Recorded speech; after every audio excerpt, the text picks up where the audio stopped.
Knowing your why, I think in anything in life is very important, but in the garden, it's helped me. And Hmm. it changes, right? It might change from year to year Hmm. what that is, and that's okay. But it really helps drive that passion and gives you an opportunity to, I think, be more successful at it from the beginning.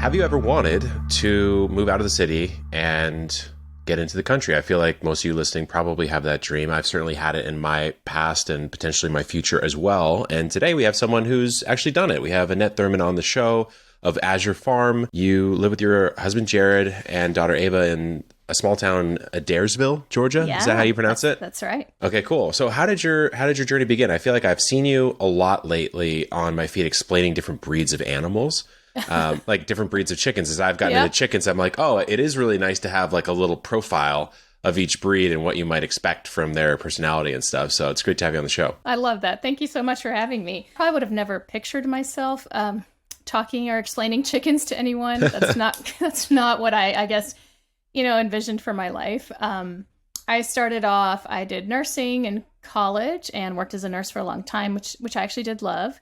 And then somewhere in there, my husband is an entrepreneur and loves to do all these things on the side. And he was like, "You love design. Why don't you?" Pursue wedding dress design, which is something I'd wanted to do. So it's weird. I found myself doing kind of two very different things, two different sides of my brain, I guess, and did that for a long time. But it always felt like there was something, I don't know, something missing, Yeah. something that I wanted to do more of. And so back in 2008, there was that economic crash, and probably everyone started thinking, like, what am I doing with my life? And just started searching, like, maybe we should move into the country. Maybe we should kind of get back to the basics of life, of doing things maybe a little more old school, and learn from it and see what we learn. And so we looked for a long time, couldn't find land. It's never easy. It's Yeah. it's not something that happens. It takes years. But we finally found a property, and we said, okay, we're gonna do it. And that wasn't till 2015. Okay. And then we, yeah, kind of dove in head first. I definitely did not know a lot. I didn't know a whole lot on gardening, a whole lot on caring for animals. My husband had a little more gardening experience, but it was like, okay, let's do this. And I've not done anything else ever since. So When you were an ICU nurse, when did you get into the wedding gown design? Like, how does one break into that industry? How does someone get into it? I know. So I decided to design my wedding dress. Right? It was like, ooh, why don't I do that? I found a seamstress that kind of could make this dress that I drew on paper and all these things. And then I realized at that time in the market, there wasn't a whole lot available to brides for custom wedding gowns. And so I said, oh, hey, I can do this. With nursing, it's nice because you don't work 5 days a week most of the time. I worked in ICU. I worked 2 to 3 days a week. So that leaves you some days to kind of chill. And at that time, I was living in the city. There wasn't a whole lot else I was kind of focusing on or hobby. So I just started from the ground up, and it's a hard industry, super fun, but it brought me great opportunities. It's like New York Fashion Week, all these things. It's Oh, like wow. really, yeah, it's awesome, it's amazing, but it's a tough industry. It's so competitive. Yeah, because it's like everyone's dream job, right? Yeah, sure, right? Fashion is just like the thing, and it was really wonderful, but it was stressful in a weird way. Brides, it's hard. It's hard sometimes, like Yeah. most important day of your life, you can't mess up. So I did it for 10 years and it was wonderful. But when we moved to the country, I was further from Atlanta. It was hard to kind of go back and forth. And I was like, you know what? I think it's time for something else. But definitely a wonderful chapter in my life. And I learned so much just about dealing with people and the business and, all those things. Yeah, I mean, it's a fascinating tale. I love hearing the stories about how people get into a life of growing their own food Yeah. or tending to animals. And I haven't heard the nurse to wedding designer Right. to farmer path. So you're paving a new one. You mentioned 2008, but it took till 2015 to make Yeah. the plan happen. Like, what was the final moment that made you guys actually do it? that year? It was finding the land. I think, you have this big dream, you have all these thoughts, putting them into motion takes so many steps. One of the things I always recommend is I don't feel like if you want to move to the country, you should just like drop everything you're doing, quit your job, quit everything, and just hope you're going to make it work and start new. And so we looked for land, something we could afford, and it took a long time. Honestly, what I don't have regrets, but what I wish I probably should have done is start trying to do some of the things I do now then. Just right? At the like normal, not wait. Yeah. Yeah. Like you don't have to wait to have land or chickens, right? To do these things. Yeah. Where were you living before you moved to Azure Farm? Yeah. We were in the suburbs, just in a neighborhood, which is great. I mean, it had a great yard. I could have done a garden. Sure. Right. Yeah. So yeah, just in the city, and it was wonderful. But I feel like I would have had some of the benefits that I've reaped now from gardening, getting my hands in the soil. I probably would have found more contentment and peace had I done those things back then, living in a city. Okay. Yeah. That makes sense. Yeah. I mean, I certainly can attest to that because I started out in a big house, small front yard, rented. And then actually even before that, I was in a condo downtown San Diego growing microgreens on the balcony. And I wouldn't say I had the sort of like deep level of peace and sort of satisfaction from doing that, right? Like that you might when you walk out in the backyard and you're tending to animals and stuff, but it was a little taste of the future to come. So let's get to that now. Like, what does Azure Farm look like today? So now for me, it's my full-time job. I ended up leaving nursing and all those things. It took a while. I didn't do it all at once. I transitioned. But now we're here. We grow as much food as we can. We got animals. We're a little different than most. We don't process or eat any of our animals. We have them kind of to be our friend and learn from them. And a typical day is spent outside a lot. Yeah. And it's just connecting with nature, I think, can be so rewarding because you see the fruits of your labor firsthand. Just all these things that every day is different. So it's like always an adventure. There's something new every day, that unexpected. Like the donkeys just got out before we recorded this podcast. I had to go chase them in. Chase down the old donkeys. Yeah. So, you never know what you're going to get, but I think I've enjoyed that. I've enjoyed that so much, and it's been just so rewarding. Yeah. Is there a business model behind the farm? Like, are you growing and selling the produce, or are you more living off the produce and kind of showing how to do that? Yeah. When we first started everything, I felt like I wanted to it was never to monetize anything. It was really just to share information and share pictures and things. And then it kind of turned into more like education. We don't grow on a large scale to be able to sell produce and things like that. But I've found, that you can share like simple tips and ideas and things on how to do these things in your own home, in your own backyard, and it benefit you, wherever you are. So that's kind of been my goal now, just sharing our life and daily adventures, and hopefully inspire others to do the same somehow. Yeah. Yeah. I mean, I think what's so cool about, my story was going from that small rented front yard to now this suburban homestead. And then maybe there's a future in which, who knows, I get into a more, I always look up like on Zillow, like 10 plus acres, must have water running, that kind of stuff. Sure. Just running that hunt. And so we'll see. But I don't have, I have chickens. That's all I've got. And do you mind running us through the different sort of animals that you're keeping? So there's chickens, of course. We've got guineas. Those came in there's lots of ticks and pests around here in the country. They've been wonderful. They free range and they keep that population down. So we've loved that. I've got turkeys. I've got ducks. I've got geese. They all kind of serve a purpose, but also entertainment. We've got the donkeys. We've got alpacas, goats, cats, that kind of thing. So were you an animal lover as a kid or in the prior sort of setup you guys had? Well, if I'm 100% honest, I was a cat lady. Oh, okay. I know. Okay. One of those. Like a crazy cat lady. Yeah, I mean, I hate to admit it, but now it's like I'm a crazy farm animal lady. So I've always loved animals. As a kid, it was like, I'm going to be a vet. Or, yeah. But I feel like I never envisioned having this many animals, or, caring for all their different personalities. It's been really cool to see what an amazing relationship animals have with each other. They're almost more kind and accepting than we are of each other, and it's cool to learn like just lessons from them. Well, especially when you consider the fact that they're literally not the same species interacting with one another, and we have problems being the same species interacting with one another, just different looks perhaps, or cultures. When you got to the land, that you finally found the land, you got the land, what was like the core reason you wanted to actually do that? I felt just such a disconnect from where my food comes from.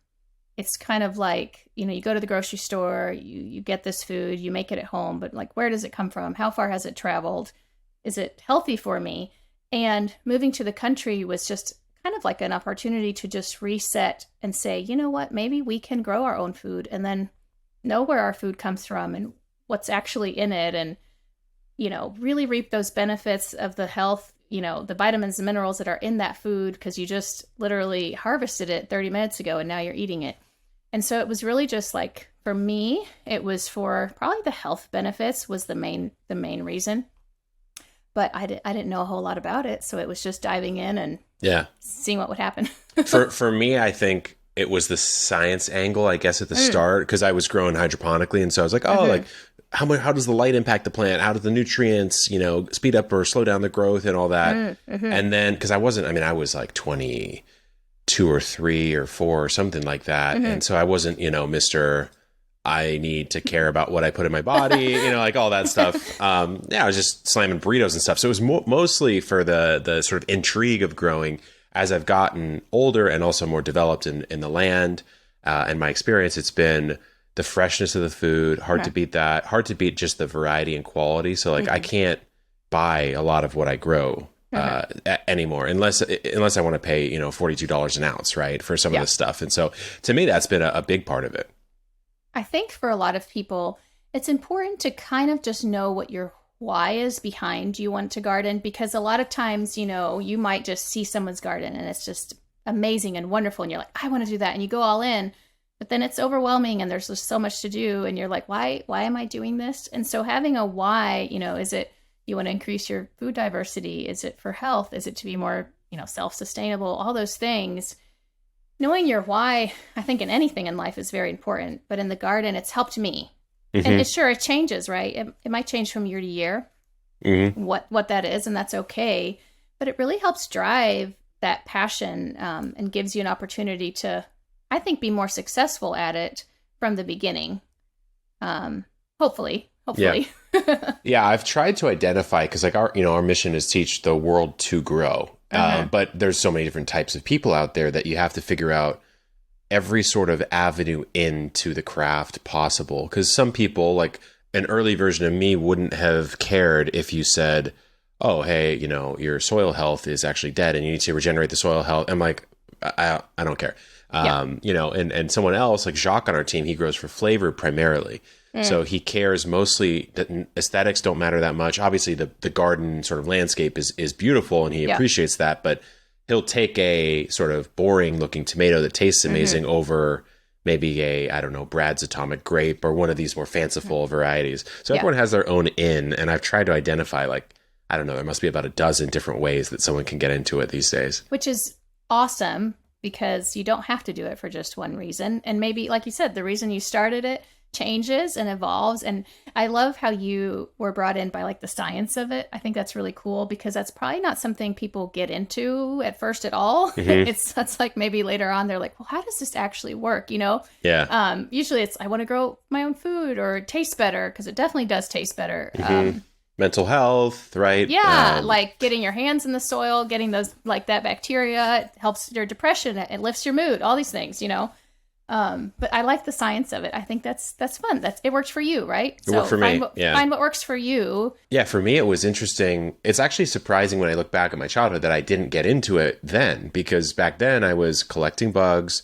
I was collecting rocks. Like I was growing crystals, like in jars and stuff with my dad. Yeah, I remember that. All that kind of stuff. And I was doing science experiments. The 6th grade science fair, like I got really into that. So it's odd that I wouldn't have gotten into the plant side of things back then. I don't know, just must have missed it for some reason or another. I remember my grandpa always had a garden, but to me, when you're a kid, there's just stuff you see it, but you don't see it. And so I'd walk out in the backyard of my grandpa's house and just be like, oh, there's some stuff on the ground, right? There's no identification to it. And now, of course, I'm like looking everywhere all the time. Like, oh, what does that person grow? Oh, interesting garden, It is funny how you start analyzing people's gardens. Like, that's so cool. What are, maybe I can do that. Or yeah. I do remember as a child, my dad did garden, and it was like fun for me as a kid. I didn't do a lot, but I have memories of doing things. But then, when you get older, I lost interest. Fades. It was like a whole, 20 years of not interesting. It's just interesting. You go through different phases in life, and that's okay. But I think now a lot of people with just the state of the world after the pandemic and everything, people were like, maybe I need to grow my own food. Maybe I need to look into it. So it's in a way, it has started this kind of newfound excitement for gardening. And I'm hoping it remains not just for the purpose of, oh, I have to grow my own food. I'm nervous. The grocery store won't have it, There's so many other benefits to growing food. Yeah, I mean, I'll say this, like vanity, right? Like I got a tan more this year than I ever have because I've been like spending time outside. It might be a farmer's tan, but that's okay. Hey, on the weekends, no one's here, so I can do whatever I want on the weekends. And so, yeah. I mean, it's.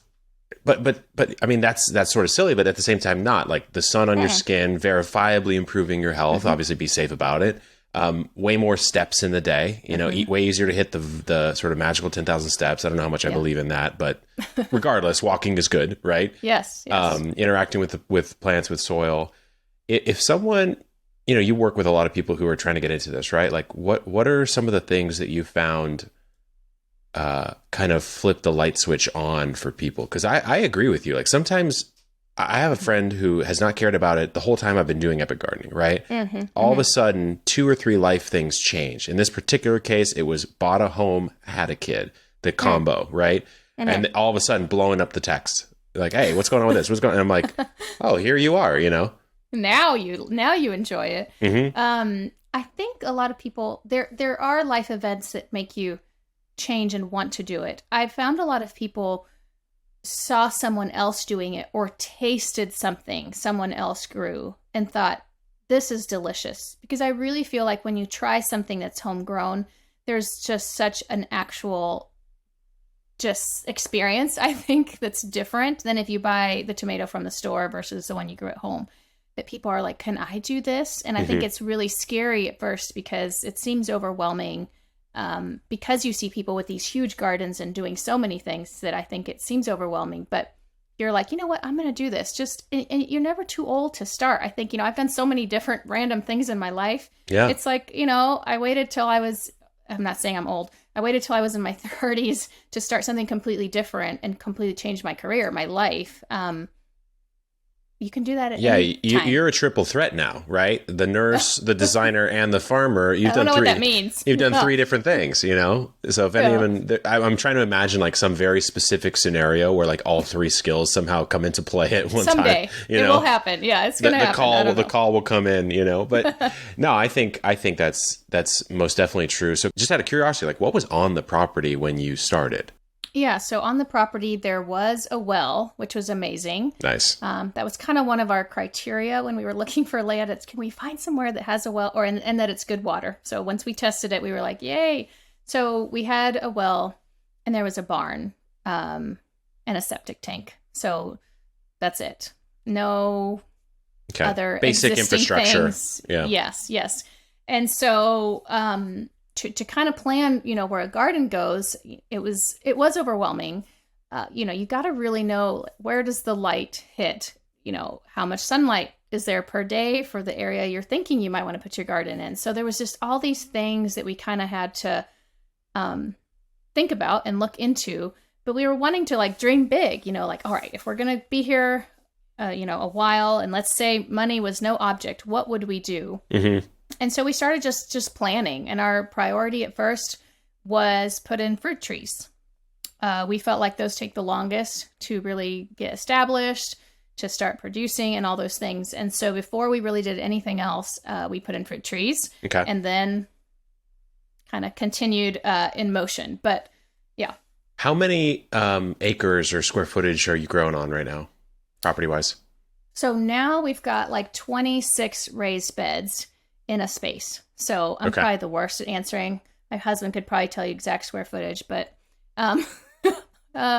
26 to 30 raised beds is the space we have, and I don't recommend that. I like that. I like that honesty right there. Yeah. I feel like, as you're planning, we thought, okay, we found the spot, right, for the garden.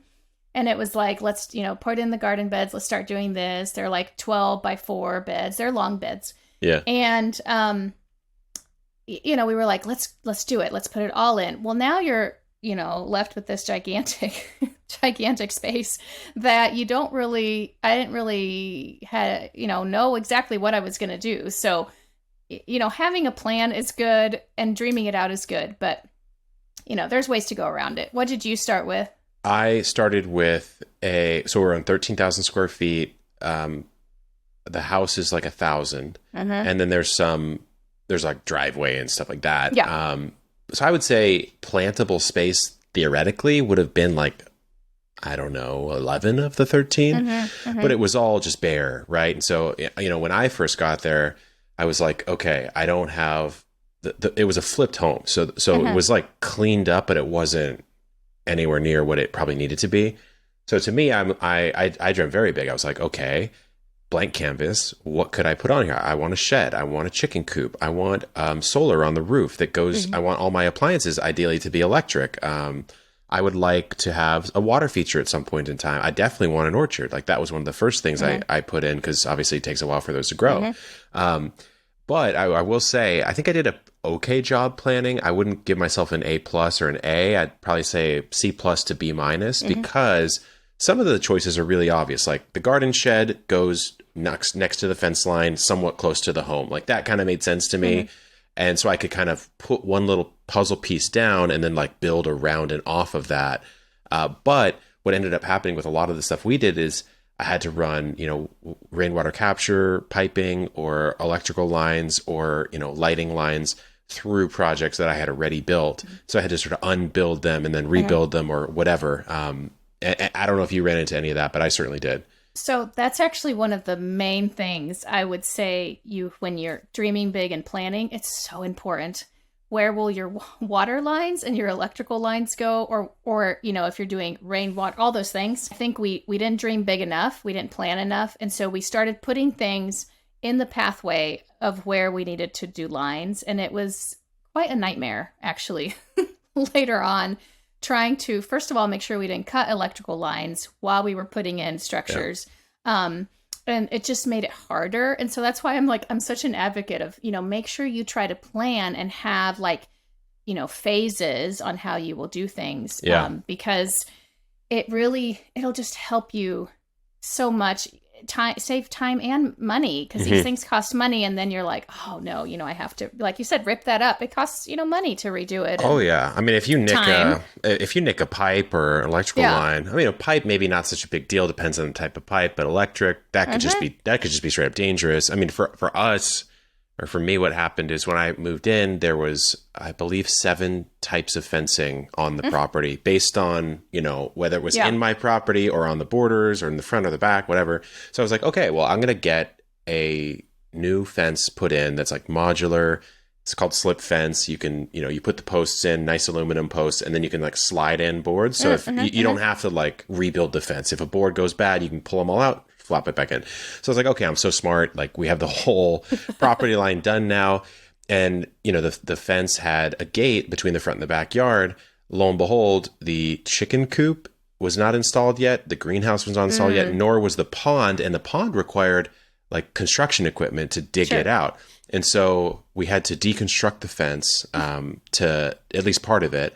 And even then, one of the guys installing the pond smacked the fence. Of course. So it still broke the gate, even though I moved the gate. And so I was like, okay, I definitely could have avoided that. And I was telling Jacques earlier this week, I was like, man, not that I plan to sell the home, but I almost feel like I can't to some degree, because whatever this person would be inheriting, I'd be like, oh yeah, actually right here, there is 7 pipes for irrigation, but then over that, there's a line running for the rainwater. And then next to that, there's like lighting for outdoors, and they're probably just going to be like, bro, I'm just going to buy the house next door. I don't care about this. I can't do this. Yeah, I don't need it. So I will, the only thing I'll say about planning, curious what you think, is like, I do think I couldn't have planned it all out from the start. Because I didn't know what was coming to some degree, like growing in the space sort of showed me options and ideas. I think I could have planned a little better for sure. But if I try to do it like from 0 to 100, like set in stone when I first bought the property, I think it would have turned out maybe even worse. I'm not sure. I don't think you need to have it all planned out. Yeah. And like you said, things are going to change, right? Different things. Your priorities are probably going to change. I think it's the thought of just having like an idea and taking a minute to kind of, figure out what large of space can I do right now? What do I want to do? Eventually, do I want to put in, X, Y, Z? And it'll just help you as you go along. But no, there's no way to have it all planned out. And I feel like still now, we have more acreage, we have more space. It's like, well, what are we going to do up here? You don't know. You don't know. Is there anything on the horizon that you're like looking forward to getting in? I mean, I think we want to put in grapes, which we haven't. I just finished that. Oh, that's awesome. We have the spot. It's just time and doing it. Yeah. So that's probably the biggest thing we've not done. But things like the greenhouse took years. I was growing seedlings inside in by my windowsill for a long time, and it works fine, so it takes a while. It takes a while, and that's okay. It definitely does. Yeah. I mean, I always say I'm like speed running it over here because it is what I do for a living, right? Sure, and so sure. I can spend a lot more time than the average person on it. So definitely don't look to someone like myself or perhaps you as well, because it's what we do all the time, right? It's like starting slower and smaller. I don't know about you, Annette, but I've heard this sort of garden envy type thing going around lately. And it's weird from my perspective because I'm living my life, right? So my life is normal to me. And I know how I started, right? I started with this tiny little, hydroponic system in a balcony in north facing light in like a $300 a month townhouse, And so I'm like, yeah, like that. I was there too, but I think a lot of people these days, especially after the pandemic put gardening on the map, they're like, oh, like this is too perfect. I can't achieve this. I don't know what you think about that. I think you've nailed it for sure. And that's probably my biggest fear sometimes when even just sharing gardening content, because I think people look and say, oh, wow, look at the garden space. Look at how much, she's grown and all these things. And, it's not that easy, right? I feel like, you're not born with a green thumb. You have to learn to do things. We all learn. And that's why I feel like you need to slow down and just start small. Don't look at Pinterest to copy something and that be your exact ideal. Yeah. Figure out what is wonderful for you, why you want to do it, and then once you've kind of had a plan, slow down. Start small. Because yes, you can fail. We've all failed. I think the first year it was pretty comical actually. I literally threw seeds, which you can do. Yeah, you can. But I didn't really throw the seeds out that you can do that with. And so it was like I magically hoped something was going to happen. And what'd you throw out? Like, give us some details. Okay. It was fall. And so I threw out broccoli seeds. Okay. Which can work, but not where I live. Yeah. Like it's the time of year I did it in like August. I should have started them inside. It wasn't going to happen. Yep. So I did beets, which I can throw, but I didn't bury these things. I threw them. Yeah. And I did cabbage, which again, but not. Yeah. Right. Was this in a raised bed at the time, or was this? It was a mound, like a raised mound in the ground, which works well.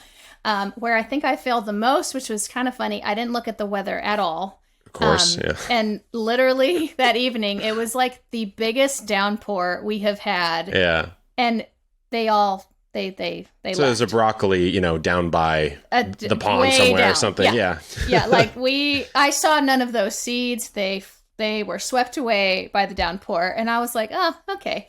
I understand. I probably need to plant a little bit better. And I think it was the thought too, like, I'm going to plant these things like when I wasn't planning ahead, right? It was just like, oh, I'm going to plant these now because it's the time to do it. Not thinking like, oh, I got to be doing this like, 8-12 weeks ahead to then be able to harvest them at the time I want them. So that's why I think if I would have kind of taken the time a little bit to like really plan, it would have been a little more successful. But it's okay. I learned from that, and it's okay, right? I think, first of all, as you were telling that story, I had this hilarious image in my head of you at a barren, new land, just like casually just tossing seeds, like caution to the wind, I mean, it might have been that fine. That would have worked. Yeah, that would have worked. Well, we did an episode on our YouTube channel a while ago about us reacting to the folks who subscribe to us as biggest garden fails.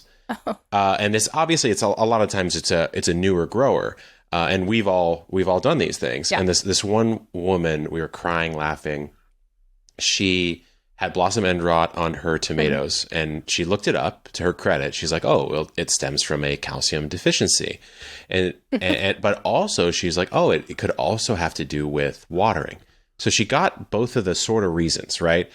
So then she goes, "Well, what has calcium and is also wet?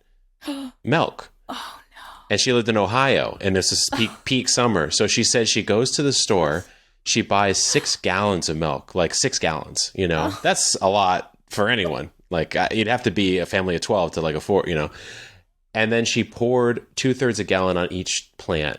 She said it curdled within hours, and the plant. She said verbatim. I remember her saying, "I've never seen a plant die so fast." And so we're crying, laughing, and it's like that's to me. I don't know. To me, I think that's really funny, and I also think that's like indicative of you have to take your licks at the start of your journey. I've always said to start by growing what you want to eat versus what's easy, right? Because like I did not like radishes for quite some time, but obviously it's easy to grow. And so I'm like, okay, we'll grow radishes. And it's like, no, if you don't like them, you're not going to care if they do well or not. So there's no effort you're going to put into it.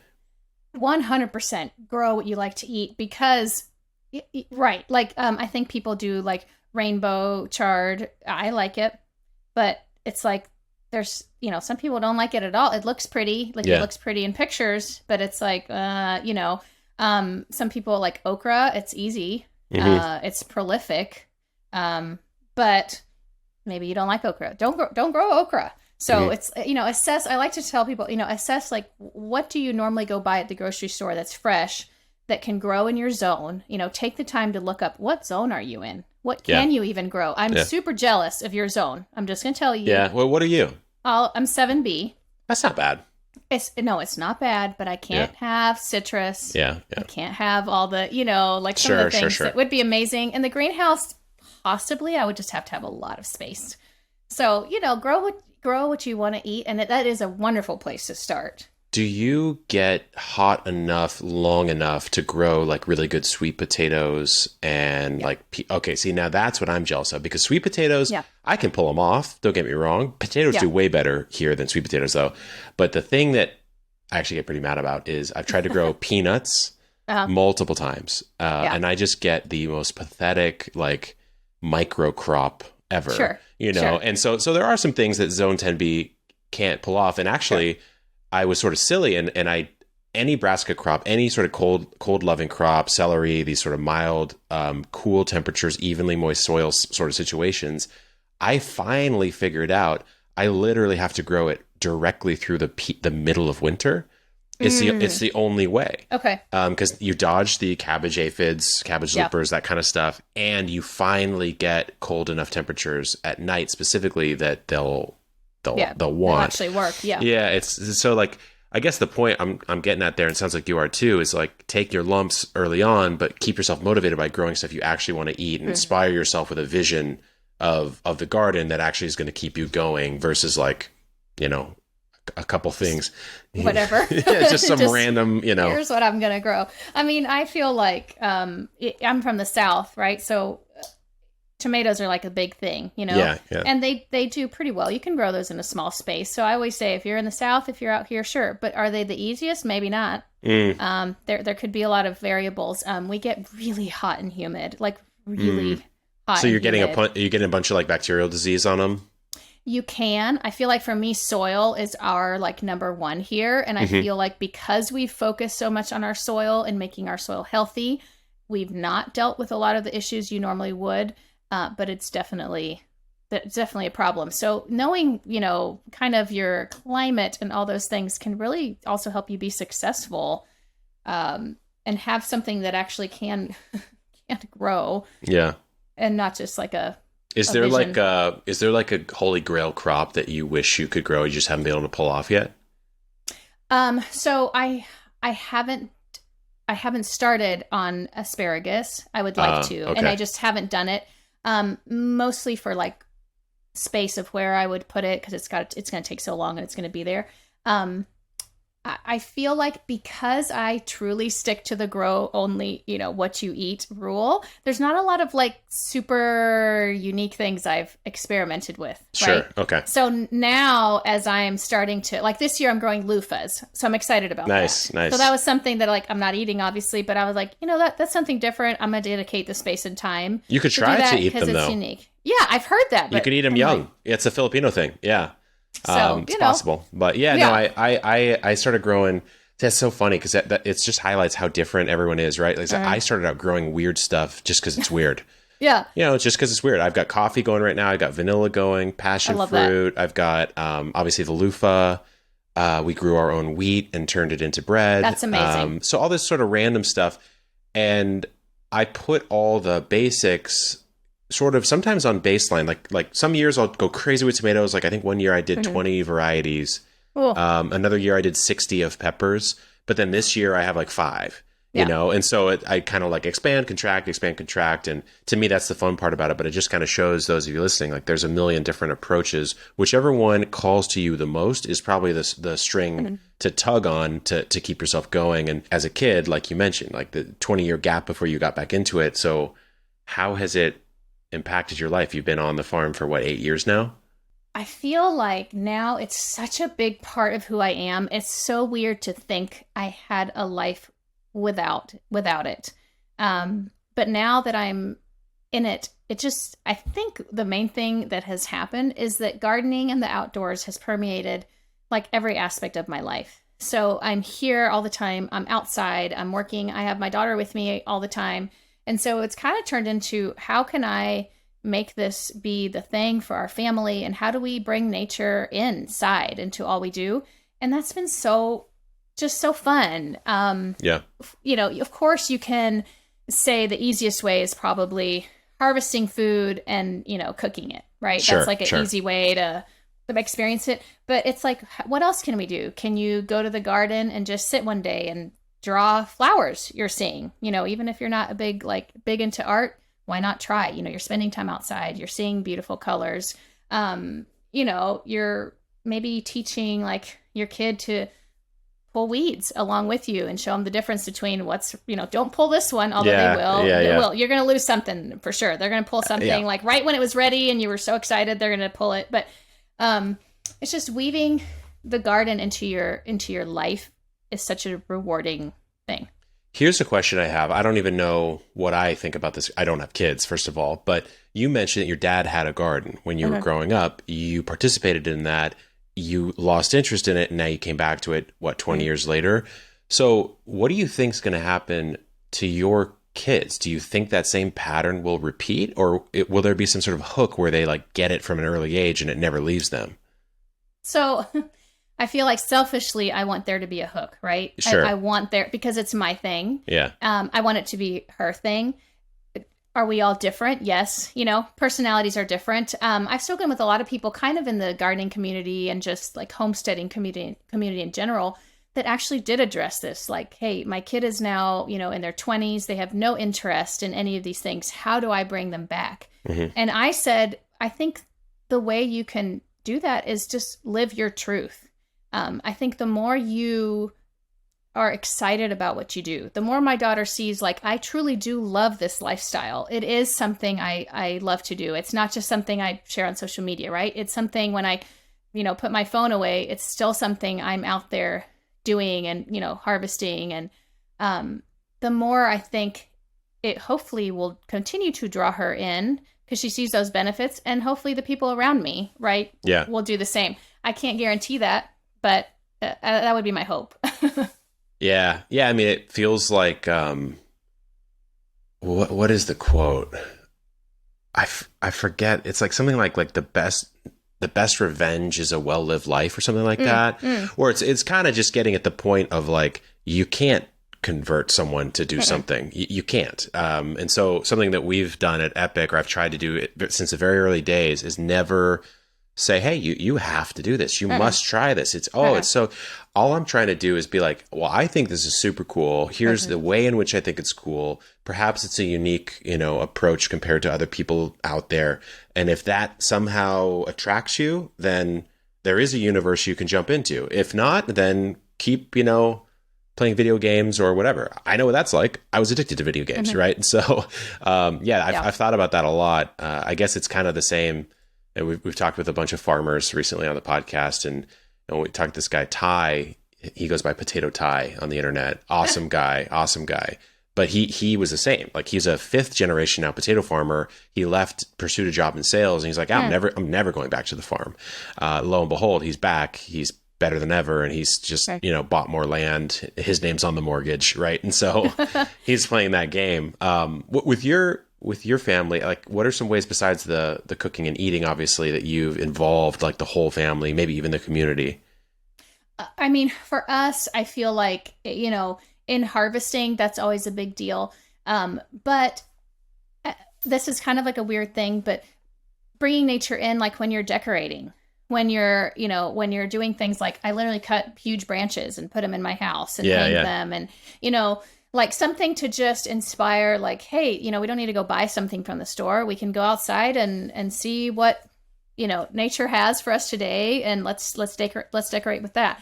And so I feel like things like that, when people have come over or during the holidays, I make my own wreaths. I go out there and grab the evergreens and, and the twine and do whatever. And just things like that, I think are simple, but I think are impactful.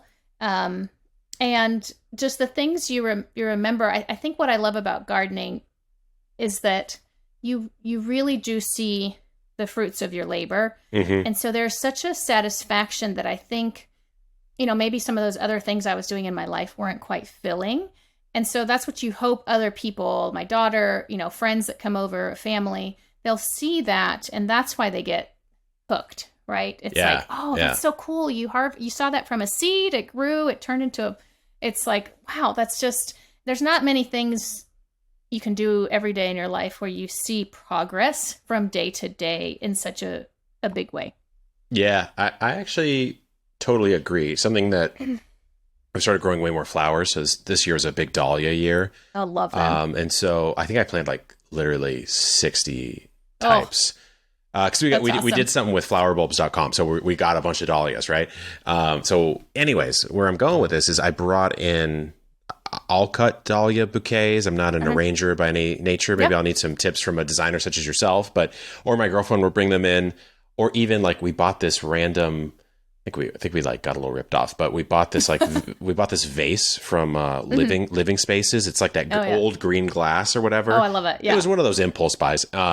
But it needed big stuff. And so like we cut off avocado branches and put them in. Love that. It's kind of weird. Like they don't have a staying power. They don't dry well, but now they kind of look like they're supposed to be there, So I don't know. I completely agree. There's so many different ways to kind of work it in. You have a lot going on with Azure Farm. What sort of stuff are you working on right now? Currently, I just finished writing a book I'm super excited about. Nice. It's called Simple Country Living. It'll be available next spring. I think pre-orders will be now in the fall. But it's kind of talking about some of the things we talked about here. Just ways for wherever you are, be able to start experiencing some of the benefits of going outside, of growing your own food, preserving your food, caring for animals in simple ways that you can apply anywhere you live. So I'm very excited about that. And then, on Instagram, I share as much information as I can. And we do have a platform called Homegrown that has a lot of educational videos. So, oh, cool. The hope is to just inspire you and just, hey, like you said, it's not like, do this, you must do this. Sure. Just, hey, this has worked for me. I like it. it's made my life better. I hope it does for you too, you know? Yeah, yeah, yeah. Awesome. Homegrown. Okay, Yeah. cool. Well, hey, look, I'll put all of that in the podcast description. It'll be Cool. there for every episode this week. I would recommend checking out Annette's stuff on Instagram, especially. You do this like slide in move, and you go like, "Hi." I don't know. It brings a little lightness to the feed. So yeah, check her out on Instagram. It's been great having you on, Annette. Thanks so much. Thank you so much. I appreciate it.